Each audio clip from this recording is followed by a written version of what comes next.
Hello! എല്ലാവർക്കും ഏതോ ജന്മകൽപ്പന പുത്തൻ പ്രൊമോ വിശേഷങ്ങളിലേക്ക് സ്വാഗതം. അപ്പൊ ഇന്നത്തെ ഒരു പ്രൊമോയിലുണ്ടല്ലോ നമ്മുടെ പ്രീതിയുടെ നമ്മുടെ അശ്വിനും എടുക്കുന്ന മരുന്ന് അങ്ങോട്ടും ഇങ്ങോട്ടും മാറിപ്പോകുന്നത് നമ്മളെല്ലാവരും കണ്ടു കാണും അല്ലേ? അപ്പൊ നമ്മുടെ മനോരമ അതൊരു വലിയ പ്രശ്നമാക്കുന്നുണ്ട്. എന്നെ മനഃപൂർവ്വം കൊല്ലാൻ വേണ്ടിയാണ് ഇവള് ചെയ്തത് എന്നൊക്കെ പറഞ്ഞ് ഭയങ്കരമായിട്ട് അഞ്ജലിയോട് എല്ലാവരോടും പറയുന്നുണ്ട്. ഇനി ഒരു നിമിഷം പോലും ഇവളെ ഞാൻ വെച്ച് പൊറപ്പിക്കില്ല, ഇനി ഇവളെന്നെ കൊല്ലാൻ മടിക്കില്ല, ഇനിയും തരും ഇങ്ങനത്തെ മരുന്ന് എന്നൊക്കെ പറഞ്ഞ് കുറെ ഡയലോഗ് അടിക്കുന്നുണ്ട്. അവസാനം നമ്മുടെ പ്രീതി കരഞ്ഞുകൊണ്ട് പറയുന്നുണ്ട്, ശരി ആന്റിക്ക് ഇത്രയ്ക്കും വിശ്വാസം ഇല്ലെങ്കിൽ ഞാൻ ഇവിടുന്ന് പൊക്കോളാം എന്നൊക്കെ പറഞ്ഞ് കരഞ്ഞുകൊണ്ടേ ഇരിക്കുന്നൊരു രംഗം കേട്ടോ.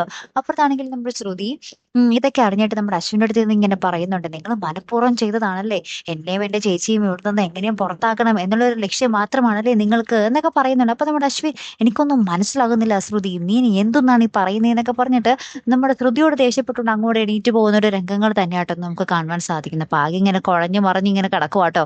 പ്രശ്നങ്ങൾ എന്താണെന്ന് ശരിക്കും ആർക്കും അറിയത്തില്ല താനും, ഇതെങ്ങനെ പരിഹരിക്കുമെന്നും അറിയില്ല. ഇനി നമ്മുടെ പ്രീതി വീട് വിട്ട് പോകുമോ എന്നുള്ളതും വലിയൊരു ചോദ്യം തന്നെയാട്ടോ. എന്തായാലും നമുക്ക് കാത്തിരുന്ന് കാണാം അല്ലെ. അപ്പൊ ഇതുപോലെ പ്രൊമോ റിവ്യൂസിനും എപ്പിസോഡ് റിവ്യൂസിനും ഒക്കെ നിങ്ങൾ മറക്കാതെ ചാനൽ സബ്സ്ക്രൈബ് ചെയ്യുക. അടുത്തൊരു വീഡിയോ വരുന്നത് വരയ്ക്കും ഗുഡ് ബൈ.